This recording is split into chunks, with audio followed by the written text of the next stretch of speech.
one of the answers that we can look at to solve structural racism that causes a smaller, tremendous moral issues, as well as inequities, as well as a smaller opportunity, is to create a new structure that is actually superior, if that makes sense. I'm like, well, this new structure, yes, it's hard to create that new structure, but if I do, there's so many benefits to doing so. And then that new structure is what then sort of creates, once again, gets us off the vicious cycle. Hmm. So they're self-reinforcing by definition, vicious cycle, and gets us onto the self-reinforcing virtuous cycle. I think that's the goal of what we need to use technology, because that's what technology is actually good at.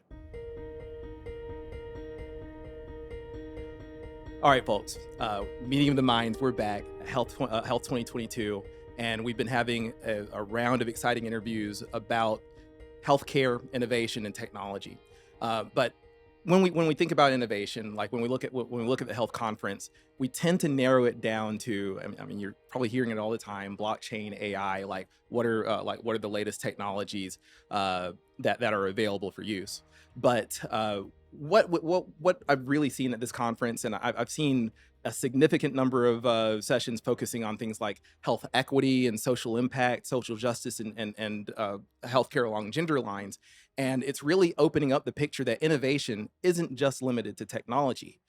So we're looking at innovation in a broader sense of how do we innovate in terms of strategy, how do we innovate in terms of science, and how do we innovate in terms of payment models.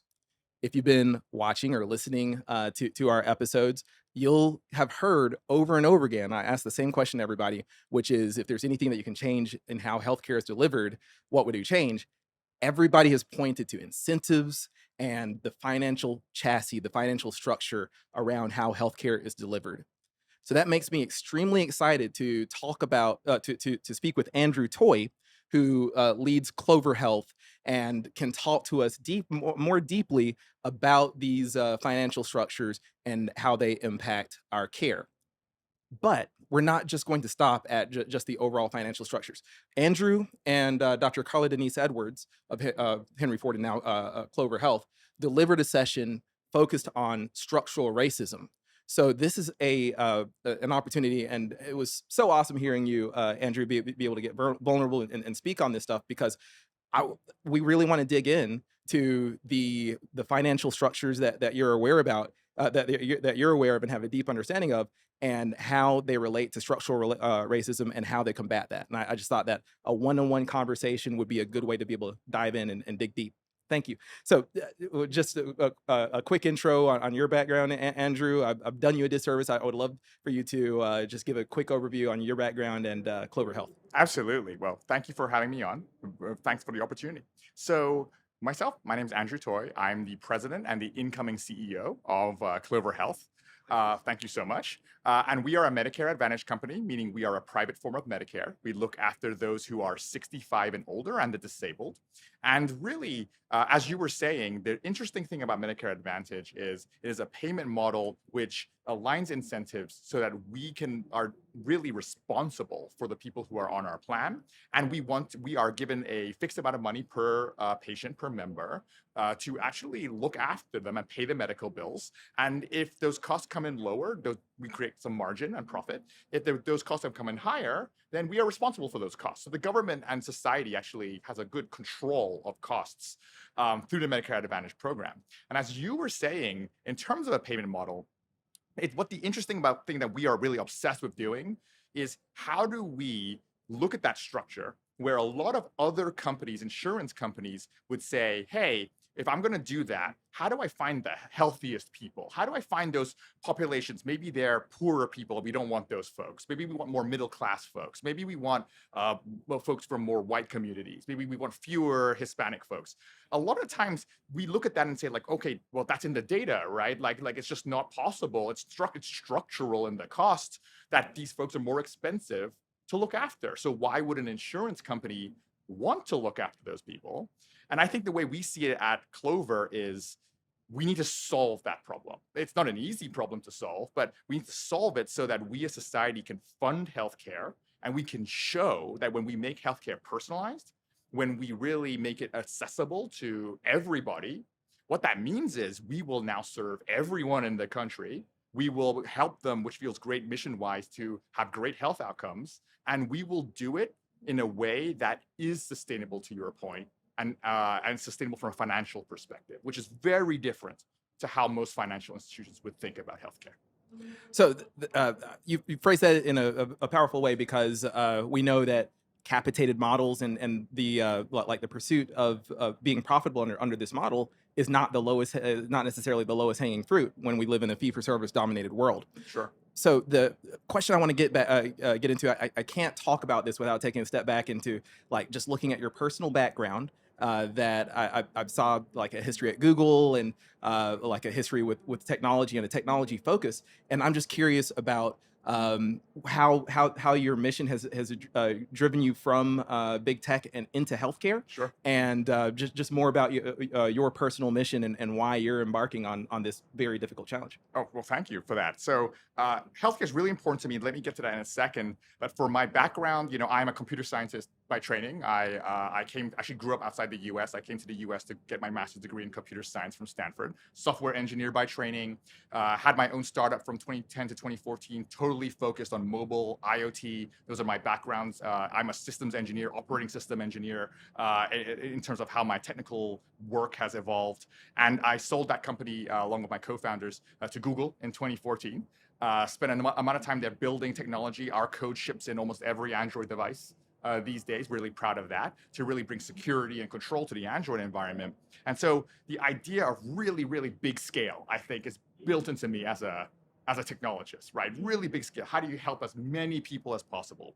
So coming out of Google, I was thinking, what am I going to do next, right? And what I wanted to do next was really mission oriented. I wanted to really help people, and to be clear, build a huge business, a great business, while helping people at the same time. And so I looked at healthcare. It makes sense, right? As you said before, there's a lot of misaligned incentives. It's not really using technology. This conference is great, but it exists because it's not the most forward-thinking industry. And as we looked at it, it became very clear to me that there's a lot of these structural problems, as we discussed, in healthcare itself, where I don't think anyone's deliberately going out there to not try to look after everyone. No one's really deliberately saying, well, I'm just not going to use technology, right? But it's built into the way people think, the way they're trained, the way the incentives are lined up, staying on fee for service as a chassis, like you and I were talking just now, how just fee for service as a payment mechanism can prevent the adoption of like a AI bot, right? Or something like that, right? You're like, well, that's weird. Why are those related? Those are absolutely related, right? At the end of the day, those incentives aren't aligned. So when I looked at technology, I said, well, technology without adoption is meaningless, right? There's no impact from that. Absolutely. Right. So we said, we got to get the adoption. So it really started me going down that rabbit hole, looking at those payment models, looking at how we could make adjustments and create this virtuous cycle where if we build the right tech and get it adopted, it leads to sort of like a shift in that payment model, which lets me serve more people and serve everyone, which is my goal, which leads to more adoption of our technology, which is the Clover Assistant platform. And that cycle then can actually create a virtuous cycle versus a vicious cycle. The vicious cycle keeps technology adoption down. The virtuous cycle, when connected to the chassis of healthcare and finance, can drive its adoption. I think that's what we're seeing. Then I want to just take this opportunity during the presentation, Andrew said something that really stuck with me, that was really powerful, very much alluded to earlier, but he framed up inequity as the basis of insurance. About like what you were just talking about. Like if you're looking at the data, then if you just look at it purely without any kind of ethical lens or perspective, then you're going to go after like you're creating a negative cycle for people who have been in previously disadvantaged areas. So can you talk about can we go into some specifics on Sure. how we're I know obviously you have a data background too, so like we look at this all the time, right? Like it's very easy. I love the way you framed that. It's very easy to justify almost any action by looking at data, because well, that's just what the data says, right? So let's roll back insurance. Insurance was originally created so that major adverse events would not destroy an entire industry, right? So 5% of ships will sink at sea. So what you want is to say like, okay, well, that 5% loss is going to put those merchants out of business. You can't afford to lose a ship. But if all of those that trade buy some insurance, well, that 5% can, get a claim and they can afford to buy back their ship and the whole industry stays in, right? Like all insurance is about a major catastrophic event, which is effectively covered by a broader set of folks, to which that doesn't happen, right? Okay, that makes sense. Healthcare used to be that way, right? Like if you roll back, it's actually not illogical. If you roll back to like the 1930s or like the 50s or something, most healthcare was catastrophic, right? Like we didn't have enough therapeutics. You're like, oh no, like basically, that's really bad. And you kind of like either died or insurance covered the hospital bill so you could get back from it. So that was what it used to be. Now, insurance actually has to be something where we can look after a lot of people. We should be looking after a lot of people. It's not catastrophic anymore. But I think that built into that structure of how insurance has run, as you were saying, is this idea that previously, like if you were insuring ships, you didn't really want any ships to sink at sea. And if you could avoid it, you would say, well, how do I figure out which ships are going to sink? And how do I make sure I'm not the one insuring those ships? That would be a very logical thing for you to say, right? If you were saying, hey, property and casualty, you would try, sort of car insurance. You'd be like, who are the risky drivers? And if they're a risky driver, I'm going to actually increase their premium. I'm not going to charge everyone the same, right? And that's another form of inequity where you say, well, I'm going to charge some people more. And I'm going to charge some people less for the same product, right? That's a definition of inequity. So it all mathematically makes sense until you take it and apply it to healthcare. And then when you go to healthcare and you suddenly start asking yourself, do you think insurance companies should be saying, well, you're sick, so you don't get insurance? Well, I mean, that defeats the whole point of health insurance. You're actually saying, well, yeah, that's great. You just cover all the healthy people, but what's the point in that case, right? And I think that when you look at that, that's why the word insurance doesn't even really apply to health insurance anymore. That's not really what it's closer to SaaS, like actually, right, than it's subscription, than it is to insurance anymore. There's of course risk in there, but when we apply the idea that people should be able to get this care, irrespective of where your background or how you grew up or your individual risks, on a personal basis, like, I have certain genetic risks that other people don't have, right? Like everyone carries specific aspects of their life with them. And we need to factor this in and not let that insurance calculation mindset take over. Otherwise, to your point, if we just follow the data, do what's probabilistic, we run the probability analysis, we look at who we want to cover, we go to the profit, what happens is you end up throwing out a bunch of people and you end up keeping some other people. And that is the definition of inequity in healthcare. Well, yeah, and great point. And actually, that was a really major part of my previous job was to look at the algorithms that we were using and understand. And honestly, these algorithms, like before any kind of adjustment, like before we started asking the question around bias in healthcare, this was healthcare data sets and algorithms based on hospital EMR data. And there was significant bias, significant underserving of Black patients, Asian patients, et cetera. So these are things that definitely show up in the data. 100%. I mean, and I think that's the thing we have to think about when we look at this, right? We're not gonna. It's easy to say if we had perfect data, we could solve this. We're not gonna have perfect data. We know that. Does that mean we shouldn't try and solve it? Of course, we should try and solve it. And I think what I'll tie together here is, obviously the mission moral part of me says it's the right thing to do, and that's a big part of it. But the other part of it is, if you can solve the hard problem, if you can solve the actual hard problem, the lazy, easy way is to say, you know what, I just won't take those people's money. You know what I mean? Like I won't take their premium. I won't sell them a policy. But you know what? That's the short-sighted business view too. Because what if you could sell them a policy? And what if you could find a way to make them healthier so you don't lose money on those people, right? Isn't that an even better form of insurance in this case? So I actually think, just to be clear, and I didn't say this earlier, but I'll say it here, insurance companies who are doing this thing where they're throwing out people or just charging more, et cetera, are taking like kind of a lazy way out. You can use the data, and if you build the right tools, actually jump to the next phase where I think we are actually improving everyone's life and actually still making money, and then now accessing an even bigger addressable market and helping more people. And that's the next generation. That's the opportunity here. So there's a moral aspect, and there's like a laziness aspect. Like just maybe think of that when you were talking about looking at the data. There's like a laziness Capitalized laziness on there. Yeah, yes. You know what I mean? Like there's a laziness when you just look at the data. You're like, no, I'm just going to look at it this way. You're like, no, but if you spent more effort, you could do better. Not perfect, but better, right? Yeah, yeah. That laziness, that there's a laziness aspect, and there's a failure to understand, like a failure to bring leaders to the team who are going to ask questions Yes. about that data in the first place. And what that does is, yeah, like I don't like to say that the reason you should focus on health equity is to drive more money into the system.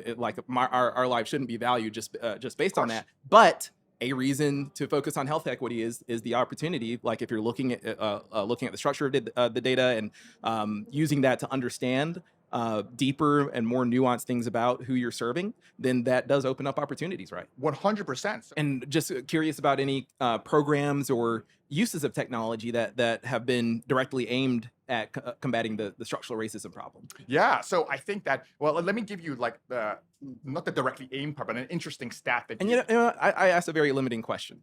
Let's just in general, like I said, uses of technology, but just in general, I'm sure technology might have supported any kind of efforts. But if you're talking about things like addressing other aspects of people's lives that are correlated to poor health outcomes, then let's leave the door open for that too. I don't sure. want to limit it to just technology for that. Let's start with this. I think it's an example I love to give because it's a little counterintuitive, then maybe becomes a little more intuitive. So I think the COVID pandemic, while obviously very challenging and caused a lot of suffering, did open up creativity because we had to become creativity. Like outside of healthcare, distributed work, remote work. We all know it's possible now. If someone says remote work's not possible, we're like, well, of course it is. I mean, come on, like, but we were forced to fairness, we were forced into that, right? People didn't say, no, let's go to remote work. That we were forced into that. So one interesting aspect we came up is that when we looked at telehealth, we had to go to heavy, heavy telehealth during the pandemic. We all know that, right? Because video and audio, because doctors' offices were closed. The brick and mortar offices were often closed or not a good idea for a senior to go into those offices. So we went to heavy telehealth. And let's talk about video telehealth. We offered it to all our seniors. We moved to it very quickly. Clover Assistant had a video technology we built out really quickly. And then what we saw was really interesting in the data. What we saw was that there was a different uptake in willingness to do video calls and video telehealth depending on the background of the senior. And it's not a technology background directly. It's not an age background. What we saw, for example, this is what caught us onto it, is that people from a Hispanic background were far and away more likely to take a telehealth visit. They were very comfortable taking a telehealth visit versus people from other ethnic backgrounds. And we're like, huh, well, that's weird. That we wouldn't have anticipated that. But what we actually found when we dug in was that seniors with a Hispanic background are actually, not always, of course, but actually generally much more likely to be comfortable with video calling in general because they have a much higher chance of having WhatsApp installed. And they've done many calls on WhatsApp, video calls on WhatsApp, because they often have family members who live overseas, right? And so they're just used to having WhatsApp video calls be part of their life even prior to the pandemic. What that meant was when we shifted to televideo and telehealth, it was a very natural motion for them to be able to move towards televideo. Because they were like, yeah, sure, why not? Like, I have WhatsApp. Will you do a call over WhatsApp? And so what we realized was, okay, forget all these like portal-based technologies. The answer is let them do their video call on WhatsApp because that is what they're comfortable with, and they will just do that doctor call if you can do that. Whereas if you forced them to use video through, like, say, a member app, or like I was like, no, you have to use the Clover app to do it. No, that was very confusing to them. But if you just said we can do it over WhatsApp, just said those words, boom, no problem. Call me on WhatsApp. Here's my number, right? And the doctor calls, does the video visit, works great. So that's a very interesting aspect of something which feels like basic, relatively technology, probably to you and me, but was like completely transformative in the delivery of care during the pandemic. And then we're now rolling forward into like other ways. There was an exception to how you could use these from CMS during the pandemic. And they're continuing to look at these things because I think it makes a huge difference if you say you can use WhatsApp versus no, you have to use your health systems member app that you download and you can't remember the password and all these things. Huge difference in that uptake. So very basic example to kick off. I love that example. and I want to ask a leading question. I'm going to ask, Sure. I'm going to give everybody the purpose of this question is so that you can have an example of how to discover something like that within your population. So, transparently, like, how did your team discover that Hispanic patients, Hispanic members, higher likelihood of using WhatsApp? Yeah, I mean, I'm sure it's because you know a little bit of what we're going to say. So first of all, we start with some quant, right? So in the quant, we're like, huh, this is like a higher uptick than we thought we were going to have in general, right? And then I think a lot of people stop there. They stop at the too high roll up, and you're like, huh, interesting. And then you can't find anything from there.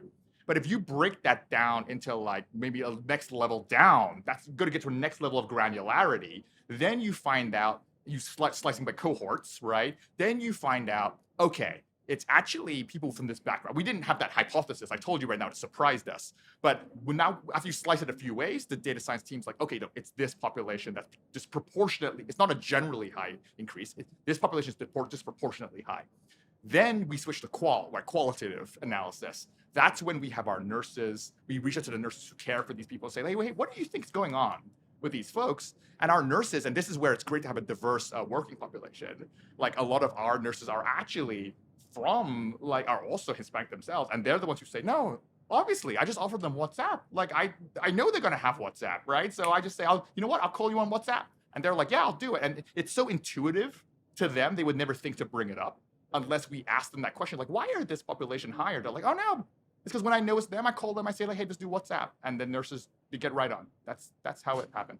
Well, I'm sad that I have to wrap this up pretty soon, but I have to follow that up with like having the right people on the team, having the right people on your data science teams. That's going to get people to ask the right questions. Yes. The technology is there to ask the question of how well we see the overall performance, but how does it break down by cohort? But it's not going to happen unless people are asking the right questions. So get those right people on. Like, this is for technologists. If you're in the data, if you're a leader who is making decisions that affect more broadly, get the right people in place and ask questions. Don't look at the performance of some model or something and because the overall performance before you disambiguate and go down and get more granular, the overall could be hiding some very murky truths.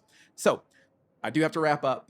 And I've already sullied my data sample when I already told you, I told the whole audience what everybody's been saying whenever I ask, like, what's the one thing you would change about healthcare delivery? But what's the one thing you would change about healthcare delivery? So I talked a lot about the financial side. So let me pick something different. It's about decentralization of healthcare. It's decentralization of healthcare. So right now we are so concentrated in brick and mortar settings, and especially hospital-based brick and mortar settings. We need to decentralize care out of these brick and mortar settings and use technology to give the right amount of care from exactly the right license of clinician to wherever is the most convenient for the actual patient, our members, right? That decentralization then, once again, changes the structure and nature of care, right? Because, you know, if you walk into a hospital, you're going to get the person you get when you walk in. If I can look up you in your home, people are like, oh, well, that's more convenient.